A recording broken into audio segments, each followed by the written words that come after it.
Welcome to the Overanalyzers. I'm Dan. I'm a concept artist and illustrator. And I'm Mike. I'm a software engineer. We are a weekly podcast, and this week we'll be talking about how everything is your fault. At least you hope so. Yeah. So what I want to start with here is actually something pretty crappy to talk about, but it's really important.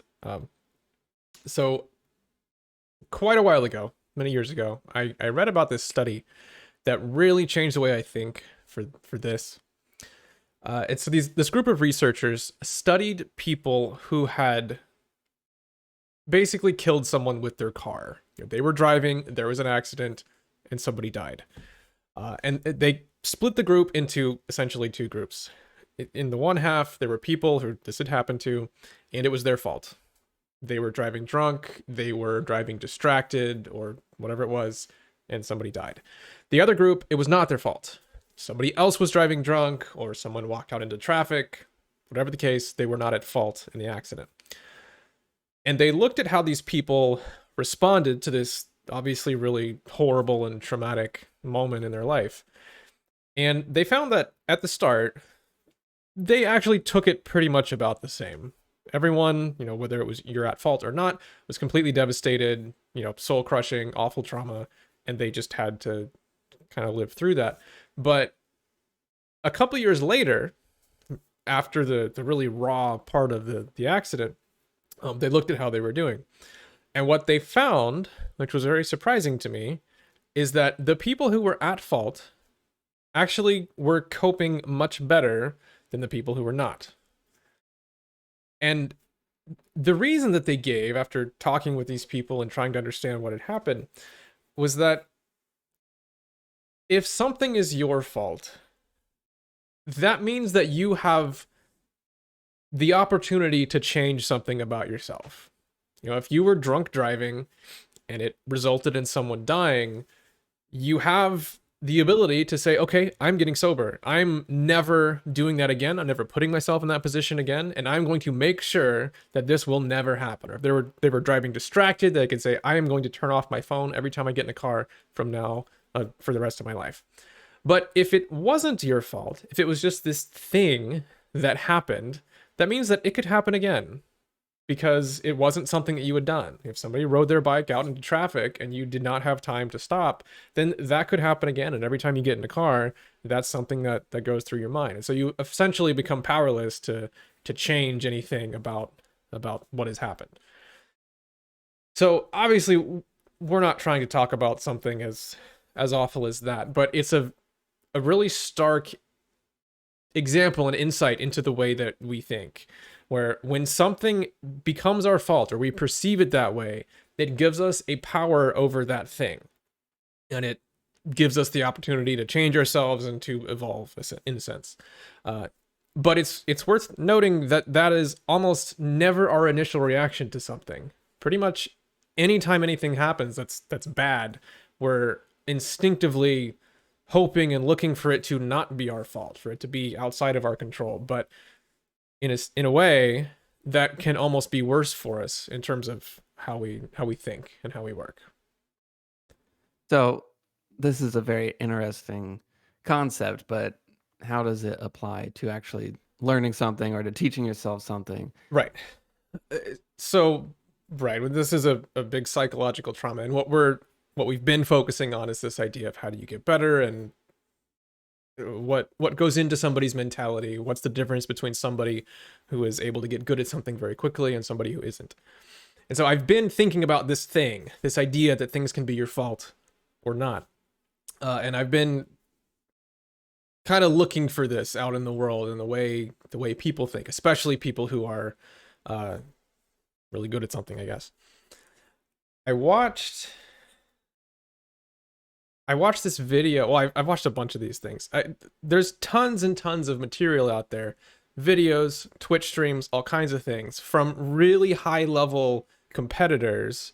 And it's them playing and talking and sharing their thoughts, which you don't usually get. In traditional sports and things like that, you pretty much watch a game and you hear somebody else's commentary. But nowadays, you can actually get inside somebody's head a little bit. So I play a lot of StarCraft 2, and I've watched a lot of the good players there. But chess, all chess pretty much is online right now. So you can go watch Magnus Carlsen play chess and hear what he's thinking and talking about. You can watch any of the top players. There's one in particular that I thought was pretty cool. Magnus Carlsen, who is the current world number one chess player and arguably the best chess player in history, he's streaming, he's playing a game against another really high level grandmaster, although not his level because he's the top. And this guy, it's a 1 minute game, so they both have 1 minute, but his opponent decides to take only 30 seconds. So he basically handicaps himself hugely against the world number one player, Magnus Carlsen. And so Magnus Carlsen is laughing about this, and he's very confident because he should be. He's super good. And so he's just saying like, "Oh, I'm playing terrible here, but it doesn't matter. I don't care. You know, this guy. There's no way. This guy's being ridiculous." And the guy winds up beating him with having this severe handicap in a game against the world number one chess player. And so Magnus Carlsen's reaction is what was very interesting to me. So he doesn't really get upset. He laughs about it. But he immediately says, I was too confident. I was too arrogant. I did this, this, and this. And he immediately pinpoints these very specific things that he did wrong that caused him to lose that game. And then he goes back into laughing about it and just, I don't know, reacting to the fact that this guy beat him. And I've heard so many different things. I've gotten different pieces of advice throughout my life on the mentality that you need to have when you're a competitor. You want to get really good at something, and you'll hear things like, "Oh, you know, if you're a high level player, you shouldn't get angry. You take every loss as a learning opportunity," and blah, blah, blah, and whatever. And I don't think that's true. I don't think that's actually important for how you get good at something. Because there's plenty of players who would have raged in that scenario, really, really good players who are at the top of their field. There's people who would have laughed it off and whatever. But I think the common thread for all of those people is that they blame themselves in a very particular way, like Magnus Carlsen was doing, in that he had this loss, this very frustrating loss, and it was in front of a lot of people, and he immediately knew what he did wrong and attributed that loss to him doing something wrong. So that's the piece of this that I want to talk about. How the mentality that you need to have when things happen and how you interpret it. See, if I was playing that game, I would probably think, "Oh, the other guy's just way better than me." Well, And remember, that's that. Right. I mean, which might technically be the case, at least at that moment, but I think it's cool that he immediately just points it on himself, because that's the only thing you can technically work on. To me, what I loved about that game in particular is that it's a very genuine moment because he's reacting to something very surprising. He was not at all expecting to lose to this guy who he is better than ordinarily, never mind being his opponent being at a severe handicap. So he has a very genuine response. He reacts, he's surprised, he's kind of mad, but he's also kind of laughing about it. But he instinctively, immediately isolates these particular things that he thinks that he did wrong. And that reaction is something I've started to pay attention to in myself and in other people, and how I think it's really vital when we're talking about this big question of how do you get good at something. And yeah, you said I would not have reacted that way. I also don't think I could ever get to be the best chess player of all time. And that's part of it, right? There's a mentality that he has, and I think if you start observing, I think almost everyone who's really, really good at things like that, they have that thread, that same interpretation of events. Yeah, I agree. I also think, well, there's a couple different aspects of this that I've been thinking about. Yeah. And one is that almost, if you think about this too much, it becomes sort of philosophical. But if you just Sure. focus on some of the smaller aspects, you don't always know what technically is your fault. And and you don't Yes. always know what you can change. But the people that have the tendency or the habit or just always come back to blaming themselves for things, and not in a very mentally negative, unstable way. I think Uh, we'll spend a little while trying to unpack that particular point because it's very nuanced the way you should blame yourself. well, when But we keep say going. blaming yourself, it has a negative connotation. But anyway, you don't always know. Actually, you hardly ever know when it comes to learning something, at least, what is actually possible with your own abilities. Right.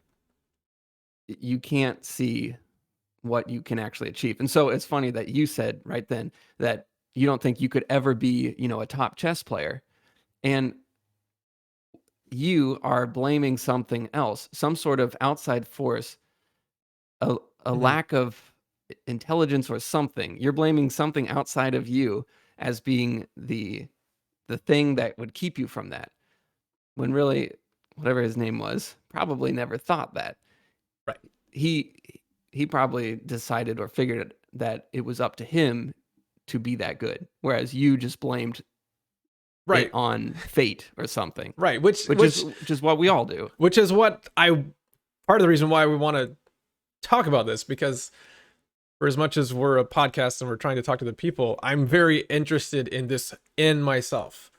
This whole thread of conversation started from me being frustrated that I'm able to get good at things to a level and then I have a very hard time getting beyond this threshold, and I'm starting to recognize some of these flaws in myself, like that where I instinctively don't think of myself that way or blame some external force, believe in the magic rather than think, oh, I couldn't be a top chess player because of, real reasons why I couldn't be.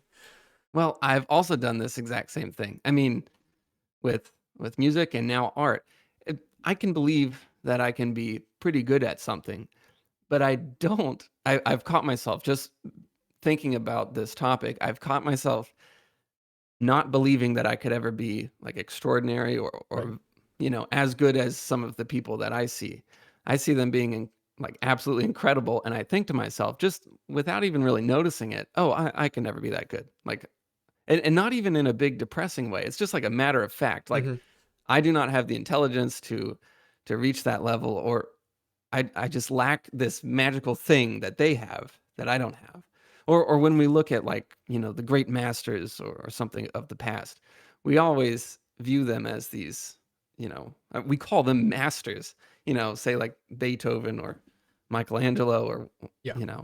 whoever, we refer to them as masters, meaning they're on some unachievable level. But it's because, well, I don't know if it's because of this, but I bet they never considered themselves unable to achieve the things that they achieved. They just simply saw it as something that they need to improve on, and so they Mm-hmm. improved on that. Some of them, I'm not going to name names because I'm afraid I'm going to misremember, but some of them weren't even famous or successful in their lifetime. Yeah. They became well respected and treated in that holy light of mastery after they died. So they almost certainly didn't think of themselves that way because literally no one thought of themselves or thought of them that way until after Right. the fact. So I imagine you're right. And when I first started learning art or starting to draw and get into that, I told myself that I wasn't going to stop for anything. That, like, I made a conscious decision to not stop at anything. I wasn't going to give up. I didn't know if I would be successful or not, but I wasn't going to stop trying. I didn't care. I wasn't going to waste any time worrying about if I was too old Right. or whatever. I was just going to do it. And that carried me through until I got a job in a more stable position. And now I've developed this like view of myself as like this is what I'm capable of. And I've lost some of that steam. And I think it could be because I was so, I don't know, I saw it as such a possibility before, and now I'm not.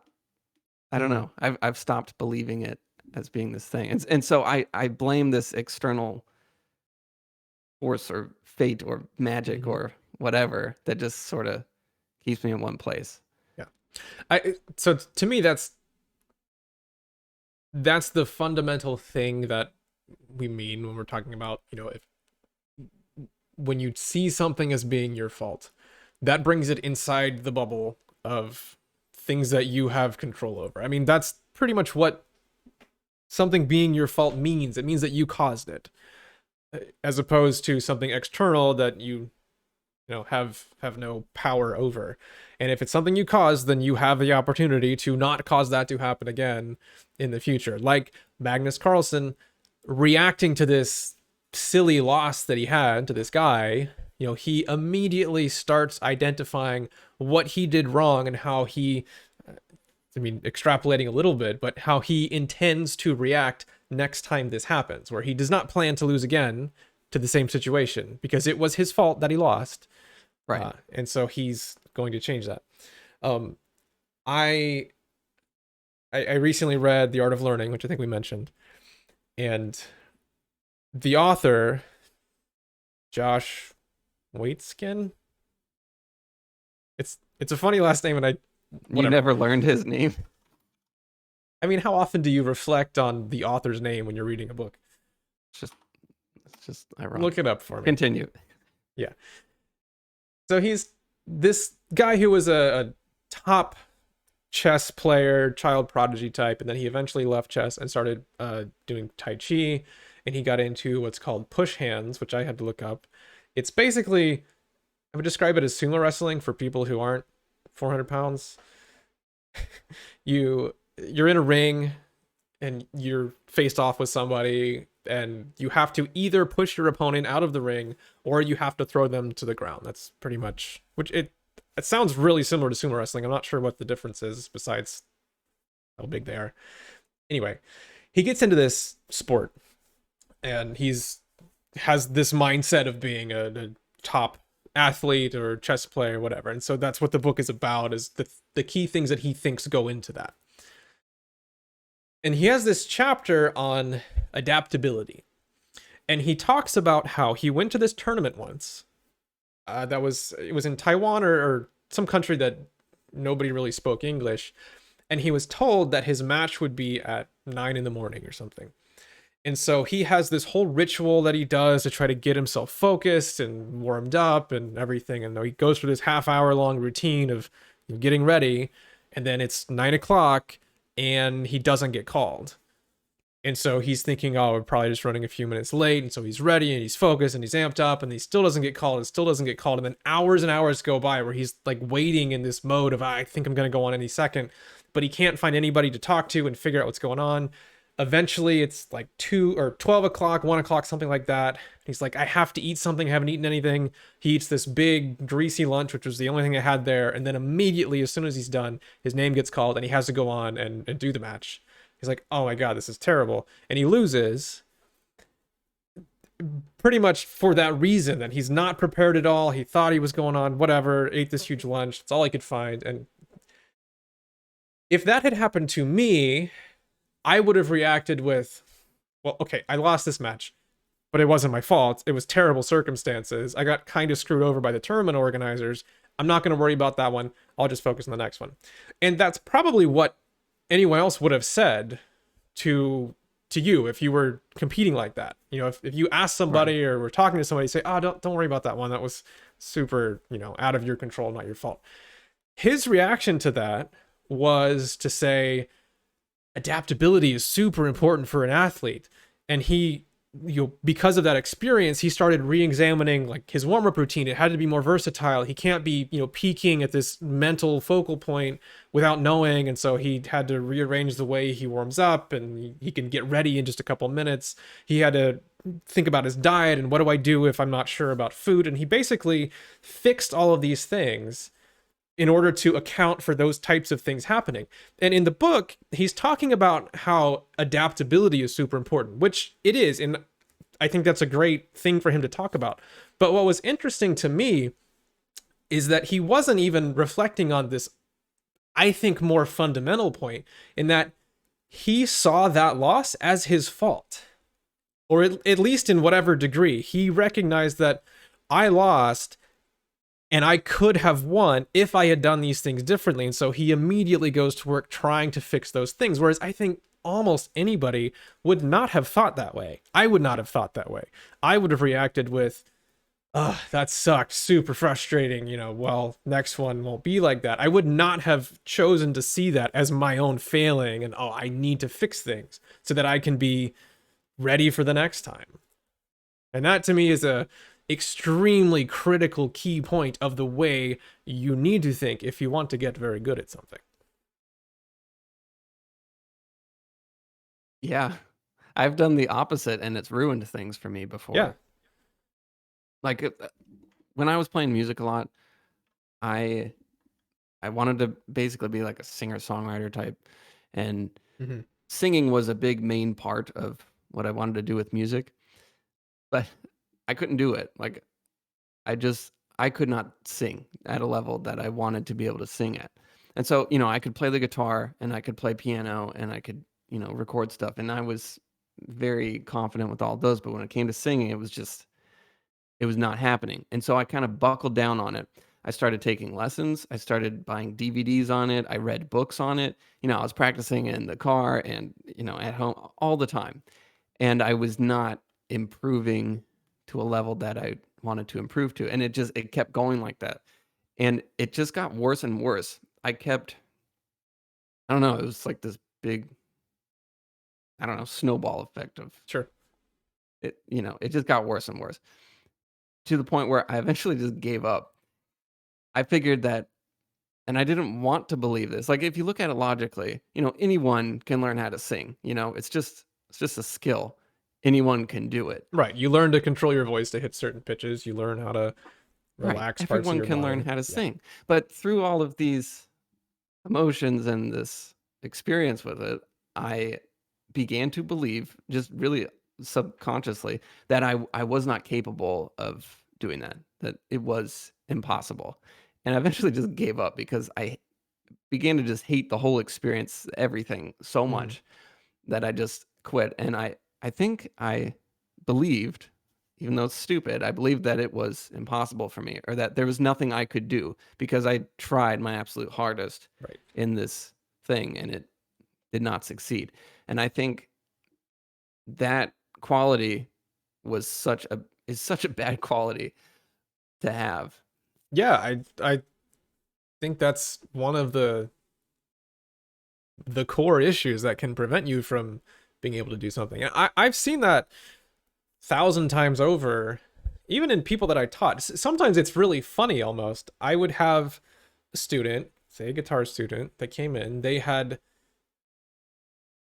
you do the introductions, you get to know somebody and ask them a little bit about why they're there and what they want to learn and things like that.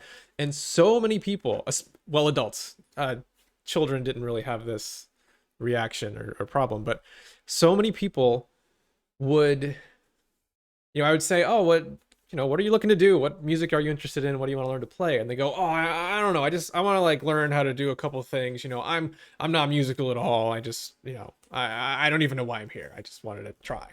Like, well, okay, what do you mean you're not musical? Like, well, I don't know. I don't have a gift. I just don't know how to do it. I have not been blessed with the talent of music. Right. And I keep asking him, like, why do you think that? What happened that caused you to think that? Like, I don't know. I mean, sometimes I try to sing a song and I can't like sing it. Like, okay. Did you, spend years and years learning to sing and you still can't do it? What happened to you that made you think that? And usually the answer is nothing. They just made this assumption from Right. who knows what, or they grew up. This happened a lot. They talk about how they grew up with a sibling that took piano lessons and played a lot of music and they didn't. Like that, you chose not to do that. That does not make you not a musical person. That doesn't mean anything. That it's a skill. You can learn it the same as any other skill. You learned how to talk. We said everybody seems to have picked Right. that up. You learn how to walk around. And to me, it was really funny as a teacher to observe that because it seems like such a silly thing for somebody to think about themselves. Well- but it happens to all of us in all kinds of ways, and it's very hard to see when it's you that's making those kinds of assumptions. you've heard the like the axiom of thought, or I don't know if that's how you say it. The axiom, the idea of your brain, you have these beliefs that become concrete, and then you do not have to reassess them. You just accept them as truth and then continue on. Like, Oh, say, I didn't know it was called that, but yeah, I am very familiar with that okay, yeah, it may not, it's concept. axioms, yeah, whatever. Okay.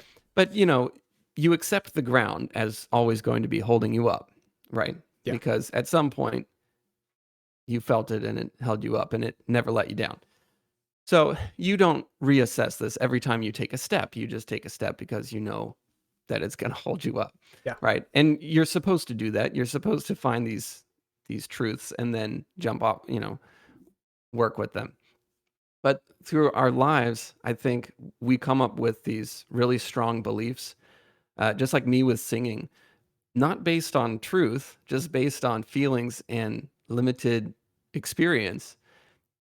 And for us, like say for me with singing, it was impossible for me at that time. And so I decided without even really thinking about it that it was impossible for me. And therefore Mhm. I stopped doing it. And there's a lot of things like that. Like maybe one of these students tried music at some point, tried singing in the car or whatever, and it didn't work. Right. And then through, without even thinking about it, they developed this belief based not on logic and reasoning, but on some emotional reaction. They then decided, without even knowing it, that they were bad at music. And then from then on, this belief just kind of became crystallized, or it became stone, and now they're stepping on it and not even Yeah. thinking about it. And it just continues on throughout their life. And I have found certain things like that for me in my life. And so you stop seeing it as something that you can change. You don't see it as something that's your fault. You see it as this absolute truth. And you don't even realize it. It's just there.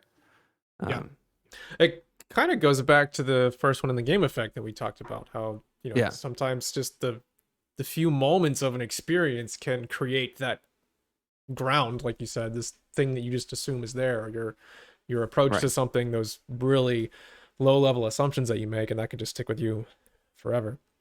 Um, right. so I want to go back to something that you mentioned a little bit ago, how about blaming yourself for certain Oh, things, yeah, and yeah. how it's a negative connotation, and we wrestle with that a lot. But I think that part of the mentality that you need, that all the different pieces to how you do well and get good at something, this this idea that things need to be your fault, blaming yourself is very important to that, but it's very nuanced and particular how you ought to blame yourself. And I know that sounds negative, but it's not if you do it in the correct way. So I've been thinking about this example. It's just some contrived hypothetical, sort of, also based on my life. I One of the things that I have always identified as being bad at is cooking. Just my whole life, I can make some basic things. I've gotten to where I can cook an egg in a pan type of stuff, but I've always thought of myself as just I'm not a good cook. I don't know how to do it, whatever. But I've started to reflect upon why that is, and the reasons are not magical or some deep fundamental miswiring in my brain. It's that I have not thought about it in the right way, and I've had the wrong mental approach to it. So imagine this scenario. Imagine that you have Bob and you have Alice, and they have never baked before, but somehow they both get invited to a party and they both decide that they want to make chocolate chip cookies. First time ever. So Bob gets a recipe. Let's say they both even have the same recipe. So Bob gets his recipe for chocolate chip cookies. He's reading it down. He's following the directions. He doesn't really know what he's doing, but he's, following the instructions. And the recipe calls for baking powder. And he looks at that and he looks in his pantry and he goes, well, I have baking soda, but I don't have baking powder. But that's not the same thing because the words are different. So I'm going to go to the store and get baking powder. So he does, drives to the store, gets it, finishes the recipe. He does everything, down to the book, makes chocolate chip cookies. Alice runs into the same problem. She sees baking powder. She looks in her pantry, doesn't have it, but she has baking soda, and she goes, it's probably the same, right? Must be like an English word for, the same thing. Whatever, I'm sure it's fine. She puts it in, she makes her cookies. So Bob's cookies come out good. Alice's cookies come out tasting like batteries. And I know that because I've done this before. You can't just exchange baking powder for baking soda, right? So they both go to the party. Everybody likes Bob's cookies. Nobody likes Alice's cookies. So on the surface, you might think, well, Bob's the better baker because he did things correctly and he made good food and Alice did not. But if you're thinking long term, which of those two is eventually going to be better at it? Depending on what happens, it very likely could be Alice. And here's why. So Bob, he followed directions, but he doesn't have much opportunity to really learn much based on what happened. It turns out if you follow the directions for something, you will get the thing that those directions are supposed to produce. And that's pretty much always the case. So nothing really happened for him. With Alice, she messed things up, but at the very least, something interesting did happen. And it will depend very much on this particular mindset thing that we're talking about, what will happen with her. So there's 3 options that I think. Maybe 4. I can't remember. We'll see how many I get to. One reaction that Alice could have is to go, I messed up. I'm bad at this. I made these cookies. I went to a party. Nobody ate them. They think they're gross. I suck at cooking and I'm giving up. That's kind of a blame yourself type of situation, but it's the wrong kind of blaming yourself. It's that identity thing that, I'm just bad at it. In a weird way, it's almost like acting like it isn't your fault. Like, oh, I'm just bad at this. The fates do not have this in the cards for me as a human. I'm not going to be a baker, right? So even though you are blaming yourself, you're doing it in a way that almost kind of externalizes it, where you're just saying, I'm just not good at this. So that obviously will not work for Alice long term.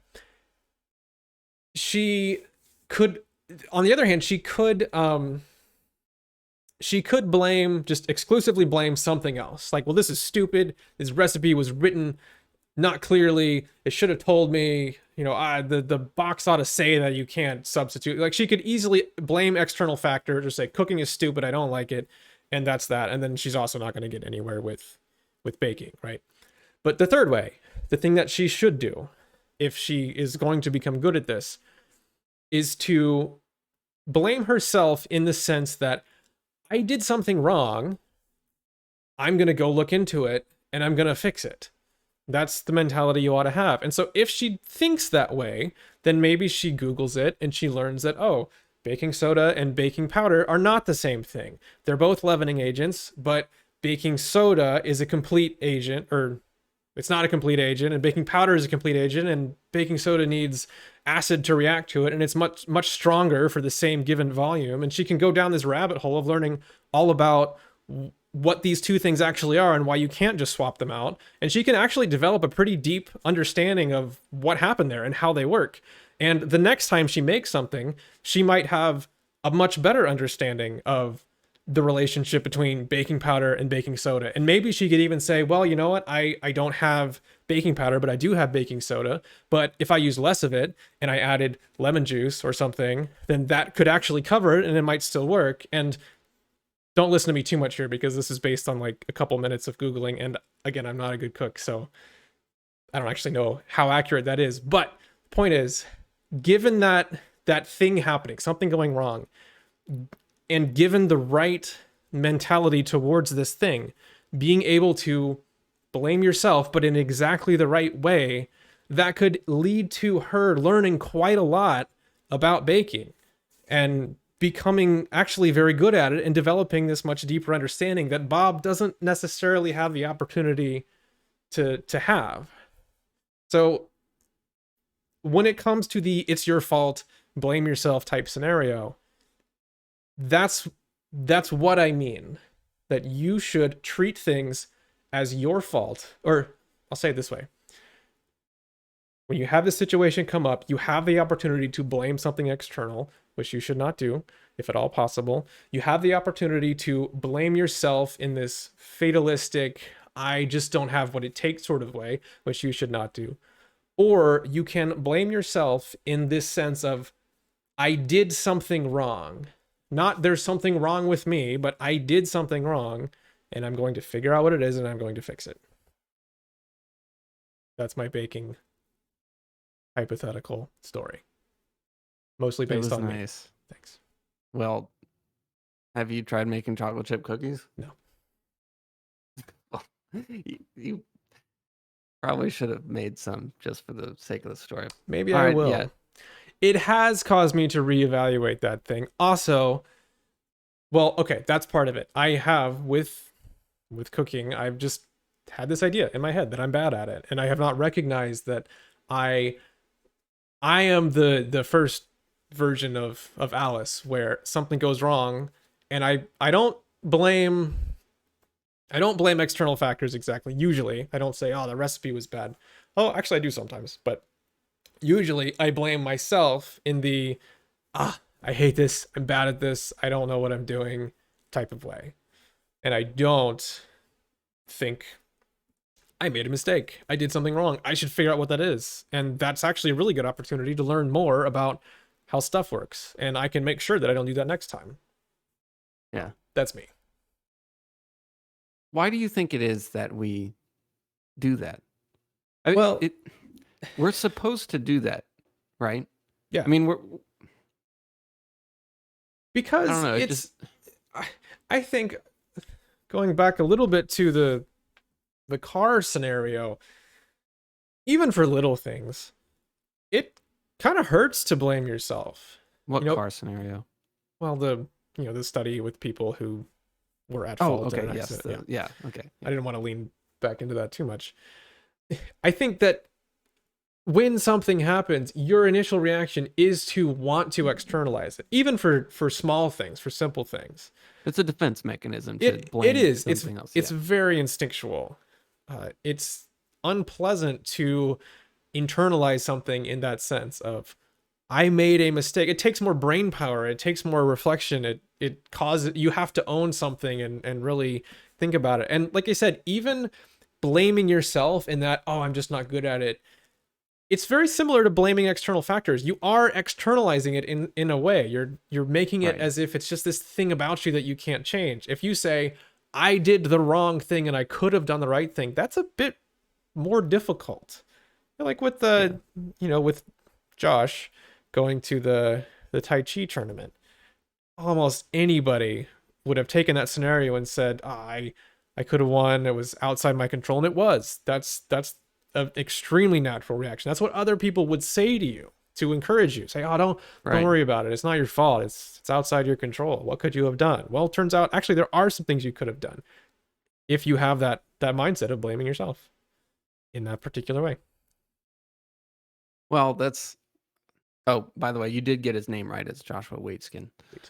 I think that's how you say it. Anyway, but when we created the game that we made, well, I guess it's pretty well known in the gaming community, but the things that are not your fault, or the story about Joshua Waitzkin with, the tournament keeps getting pushed off, and it's not really his fault that he did so bad, but I guess he didn't approach it that way.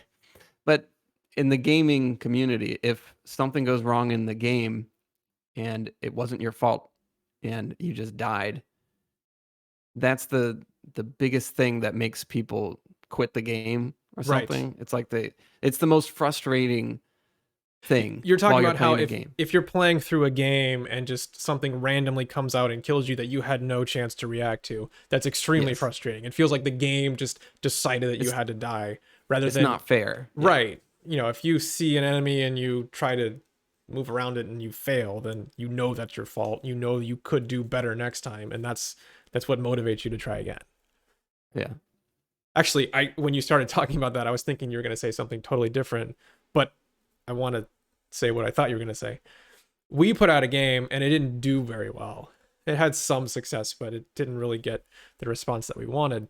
And I think a lot of people are in that situation. If you're a musician and you're putting out your work and hoping that it gets a good response and that people like it, if you're a writer, if you're doing art or almost anything, that's a really common thing for people to do. And I've been there. The reaction that you usually have, the instinctual reaction to doing that, of, oh, I put my music out on YouTube and nobody's listening to it. The reaction is to blame the YouTube algorithm or blame the rest of the world. And sometimes it's not always that on the nose. You might not be thinking that exactly, but there is this feeling of, people just don't like this, or it's just not doing well, or man, I just wish I could catch a break. And you blame luck, you blame all kinds of things. And the way you should think about it is that if the problem is that the YouTube algorithm just doesn't like you, you're screwed. There's nothing you can do. If your luck is bad, whatever that means, you're also just screwed. You can't do anything. But if you aren't good enough, if your work is not at a good enough level, that's great news, because that means that you can improve it, and that means you're going to get a better result. So you should want that, and you should hope that and look for that to be happening. If you're a painter and people don't like your art, or it's not, whatever that means to you, and you aren't getting what you want out of your art, you should hope, and as much as you can, try to see it as your fault, as your failing of not being good enough, because you can get better. That's inside the bubble of things you can control. If it isn't, if it's down to just the world out there, what do you do? You're just screwed. Right. So you may as well take it upon yourself to go fix something. Yeah. Because you're totally screwed if it's right. not. Right. Up You to should you. hope. You should hope that it's your fault. Yeah. So, well, it's just maybe one more thing. We were talking about, I think it was last week, how you really want to get into this mode of learning, and it's really hard to get into. And I was thinking about that and thinking about this and how, we have these long-standing beliefs. This is very similar to the first one, the game effect and everything. Yeah. But we have these long-standing beliefs that, or just ways of thinking about a skill. Just we kind of settle into these ways of doing things. And it's kind of like the setup of your room. You walk into your room and your desk is over there, your bed's over there, your closet, you have all your books laid out that way. And you don't really question it, you just kind of deal with it. So it's just Right. like a skill, you do sort of the same things and expect to improve every time. But if you come to the point that you realize that the arrangement of the room is not as efficient as it could be, or not quite the way you want it, then you have to consciously decide, I'm going to rearrange my room into a more effective or more pleasing arrangement. Yeah.